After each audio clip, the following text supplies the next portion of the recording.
Bom dia, paz e graça a todo o povo dessa terra, Alenquer, interior e toda a cidade vizinha. Eu desejo um bom dia para todo com saúde, força e coragem, em nome de Jesus de Nazaré. Meus amados irmãos, hoje a gente às vezes fica triste com as coisas que a gente vê os outros fazer. E Jesus disse: não aborreço as pessoas. Não fico aborrecido com as pessoas, mas com as atitudes que as pessoas hoje fazem para ganhar dinheiro, para se dar bem, para viver uma vida boa, regalada em cima da costa dos outros. Porque a Bíblia diz: o primeiro mandamento é buscar a Deus sobre todas as coisas, e depois amar teu próximo como a ti mesmo. Se tu amas o teu próximo, o amor de Deus é perfeito na tua vida. E hoje a gente vê muitos pastores falando a respeito do dízimo. E a primeira coisa que eu quero dizer, que tem muitos que chamam a igreja de ladrão, tem uns que chamam, e quando acabar os ladrão mesmo são eles, viu? Que estão enganando a consciência e roubando o que os outros têm. A consciência dos outros, a fé dos outros, que tem tanta fé em Deus e vai para lá para ser enganado por esses mau caráter. E segunda coisa, eles falam muito do dízimo e cita o versículo de Mateus 23, 23. Jesus não está dizendo lá, peça o dízimo. Jesus está fazendo uma crítica em cima daqueles fariseus, hipócrita, como tem muitos fariseus hoje, hipócrita também, que estão fazendo a mesma coisa, pregando uma coisa que eles não vivem. Está num lugar santo que não é para eles estarem. Estão dizendo que são ministros de Deus, mas não são ministros de Deus, são ministros do diabo, são filhos do diabo. Esses que fazem essas coisas dessa maneira são filhos do diabo. Sabe por quê? Porque Deus é amor, é bondade, é benignidade, é respeito, é consciência com o próximo. Quem não tem consciência com o próximo, que pede tudo que ele tem, como que uma pessoa dessa pode ser de Deus? Porque os ministros do diabo sabem imitar bem o ministro de Deus, entendeu? O diabo já foi um anjo de luz de Deus. Por isso o povo de hoje, fico atento, fico alerta, leio a Bíblia, medito nela para vocês não serem enganados por esse povo mau. Porque a Bíblia já diz desde muito tempo que as ovelhas do Senhor serviriam de pasto para esse tipo de gente. E eles tomam água limpa e toldo para as ovelhas beberem. Eles comem o pasto verde e pisam em cima do bagaço para as ovelhas do Senhor comer. Então, gente, Igreja do Senhor, acorda para a vida. Tu que dorme, desperta do sono que está dormindo. E medita dia e noite para tu não ser enganado, para tu não ser consumido por esses homens perversos e maus.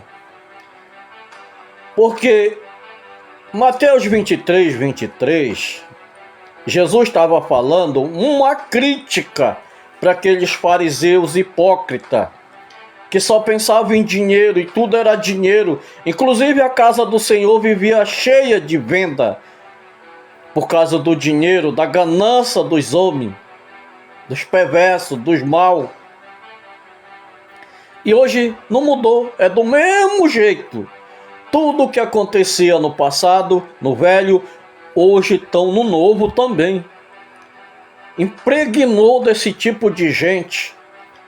E eu só fico triste porque as ovelhas do Senhor parece que cegaram, tão cega, que não enxerga mais nada. E tudo que tem dá para esses homens, aumentando o pecado lá dentro daquela casa. Porque você que colabora com o mal, você está junto com ele e vai para o mesmo lugarzinho que eles vão.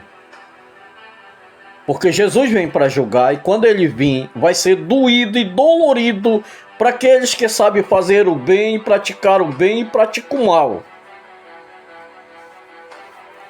Você sabia que pelo dízimo também, você que dá o dízimo, você que concordou com esses homens em dar o dízimo, você sabia que você também pode ser amaldiçoado no seu dízimo?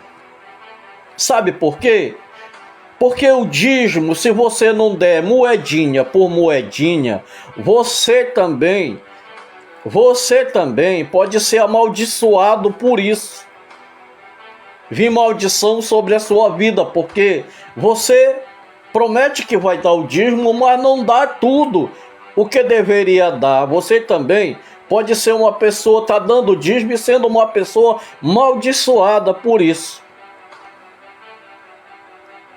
O que nós temos que fazer, gente, é dar o dinheiro sim para a igreja, para que a obra do Senhor cresça, para que a obra do Senhor vá em frente, porque a gente sabe que hoje nada vai para frente se não tiver um recurso financeiro. Mas desde que esse recurso você doe de coração, você vai plantar na obra do Senhor de coração, não por força, nem por violência, nem para se aparecer para os outros, mas sim por vontade própria. E aquilo que Deus colocar no seu coração é que nós vamos para 2 Coríntios 9, 5 em diante, que fala sobre oferta, contribuição. Então, vá para lá, para Coríntia, colabore por lá com a sua contribuição, aquilo que Deus colocar no seu coração, de tudo que você ganhar no mês.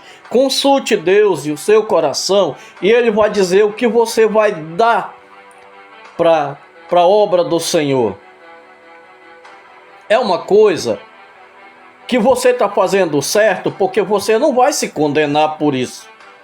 Não é como o dízimo. Se você não der tudo o que você diz que está dando dízimo e não der moedinha por moedinha, você vai ser uma pessoa, mesmo dando, você vai ser uma pessoa amaldiçoada, porque está roubando a Deus de qualquer maneira. Pelo Velho Testamento é lei, e pela lei é lei, entendeu? Se você não pagar, você está, já sabe, né? A lei só condena, a lei só leva para a morte, mas a graça deixa nós livres.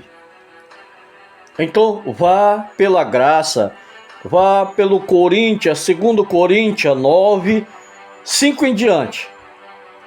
Agora tem outra coisa também. Se você é da igreja, você ganha e não contribui, você torna-se uma pessoa avarenta. E quando a pessoa é avarenta, ele não entra no reino dos céus, porque o céu não é lugar de pecado, é lugar de santidade. E os avarentos não entram no céu, viu? Se você vive numa igreja, contribua com ela lá, não importa a quantia que você der, e também não vá atrás do pastor dele pedir para você que você tem que dar 100, 200, 300, não vá para isso não. Dê aquilo que Deus colocar no seu coração, para que você seja abençoado por Deus, porque você não está comprando lote de terra lá no céu. Jesus já veio pagar nossa conta aqui nessa terra. Não devemos nada para homem nenhum aqui, nem para esse mundo. Por isso, dê, contribua por mês, dê as suas ofertas, as suas contribuições, dê na igreja para que você não seja uma pessoa avarenta. Preste bem atenção no que eu falei, no que eu estou falando, para você não ir para o inferno junto com muitos que estão andando nesse caminho. Viu? Se você sabe que aquela pessoa está praticando mal, você está apoiando ela, vai ela e você para o mesmo buraco. Porque Jesus falava com os fariseus, mas também falava com os escrivãos. Porque os fariseus ditavam e os escrivãos escreviam tudo o que eles falavam, menos Mesmo sabendo